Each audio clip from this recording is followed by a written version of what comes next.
അത്ഭുതങ്ങൾ തീർന്നിട്ടില്ല, അടയാളങ്ങൾ തീർന്നിട്ടില്ല കാലത്തിൽ ഈ ലോകത്തിൽ. ജെസ്സി മരിയ. ഞാൻ സെൻറ്റ് ജോസഫ് ചർച്ച് വലവക്കോട് ഇടവകയിൽ നിന്നാണ് വരുന്നത്. ഞാൻ എൻ്റെ മകന് വേണ്ടിയാണ് സാക്ഷ്യം പറയുന്നത്. എൻ്റെ മകൻ 2ാം വർഷം മെഡിക്കൽ വിദ്യാർത്ഥിയാണ്. അവൻ ആന്ധ്രാപ്രദേശിലാണ് പഠിക്കുന്നത്. അപ്പോൾ ഫസ്റ്റ് ഇയർ റിസൾട്ട് വന്ന സമയത്ത് അവന് ആനാട്ടമി എന്നൊരു സബ്ജക്റ്റിൽ ഒരു 8 മാർക്കിനായിട്ട് തോറ്റു. പക്ഷെ അവൻ ഫുൾ മാർക്കുണ്ട്, 150 മാർക്ക് വേണം. 3 സബ്ജക്റ്റാണ് ഒരു സബ്ജക്റ്റിന് വരുന്നത്. 3 കൂടി അവന് 150 കൂടുതൽ മാർക്ക് ഉണ്ടെങ്കിൽ പോലും സബ്ജക്റ്റ് വൈസിൽ അവനൊരു 8 മാർക്ക് കുറവ് വന്നു. അപ്പോൾ അവന് ഭയങ്കര പേടിയായി. കാരണം പറഞ്ഞാൽ ഇതുവരെ സീനിയർമാർ ആരും തന്നെ സെക്കൻഡ് ടൈം എഴുതുന്ന സമയത്ത് ആരും പാസ്സായിട്ടില്ല. എല്ലാവരും വീണ്ടും ഫസ്റ്റ് ഇയറിൻ്റെ കൂടെ റിപ്പീറ്റ് ചെയ്തിരിക്കണം.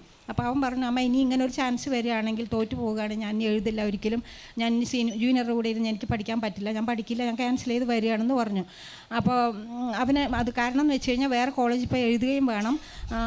സബ്ജക്റ്റ് ഭയങ്കര ടഫായിട്ടാണ് വരിക. ഈ വരുന്ന ഇത് 2ാമത് വരുന്നത് സബ്ജക്റ്റ് ടഫായിട്ടാണ് വരിക. പറഞ്ഞത് ആർക്കും കിട്ടാറില്ല. അപ്പോൾ ഇവന് ഭയങ്കര പേടിയൊക്കെ ആയിരുന്നു. പക്ഷെ ഞാൻ അച്ഛനോട് പറഞ്ഞിരുന്നു. അവൻ ഇവിടെ വന്ന് അച്ഛനോട് വന്ന് പറഞ്ഞ് പ്രാർത്ഥിച്ചിട്ട് പോയിട്ടുണ്ടായിരുന്നു. ഞാൻ സാക്ഷ്യപ്പെടുത്താൻ അച്ഛൻ ഒന്ന് പ്രാർത്ഥിക്കണമെന്ന് പറഞ്ഞു.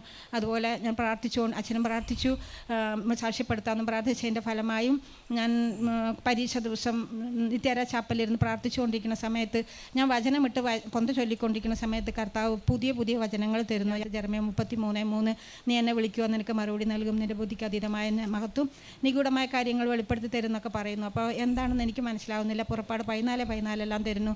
ഞാൻ ചൊല്ലാത്ത കുറേ വചനങ്ങൾ കർത്താവ് എന്നോട് പറയും. ഞാൻ ചൊല്ലുകയും ചെയ്തു. കാരണം എന്തെന്ന് പിന്നീട് മനസ്സിലായത്. അവൻ പരീക്ഷ എഴുതി കഴിഞ്ഞ് പുറത്ത് വന്ന് പറഞ്ഞു, അമ്മ ഭയങ്കര ടഫായിരുന്നു, ഒരിക്കൽ പോലും കേട്ടിട്ടില്ലാത്ത വചനങ്ങൾ ഇതൊക്കെയാണ് എനിക്ക് കിട്ടിയത്, ഞാൻ എപ്പോഴോ ചെറുതായിട്ട് കേട്ടിട്ടുള്ളത് പോലുമൊക്കെയാണ് വന്നിരിക്കുന്നത്, പക്ഷെ അതെല്ലാം എഴുതാൻ എന്നെ കൊണ്ട് സാധിച്ചു എന്ന് അവൻ പറഞ്ഞു. ഒത്തിരിയധികം സന്തോഷമായി. അറിയാത്തത് കേട്ടിട്ടില്ലാത്തത് പോലും ജെറമ്യാ 33:3 വചനപ്രകാരം അവൻ അതുപോലെ എഴുതാൻ സാധിച്ചു. പരീക്ഷ വിജയത്തിനേക്കാൾ കൂടുതലധികം മാർക്ക് നൽകി എൻ്റെ മകനെ അനുഗ്രഹിച്ചു. മാത്രമല്ല ഈ 12 പിള്ളേരെ എഴുതിയതിൽ 3 കുട്ടികൾക്ക് മാത്രമേ കിട്ടിയിട്ടുള്ളൂ. ഇവനാണ് ഏറ്റവും കൂടുതൽ മാർക്ക് കിട്ടിയിരിക്കുന്നത്, വേറെ ആർക്കും കിട്ടിയിട്ടില്ല. വിജയം നൽകിയ ദൈവത്തിന് 1000 കോടി നന്ദി. യേശുവേ നന്ദി. യേശുവേ ആരാധന.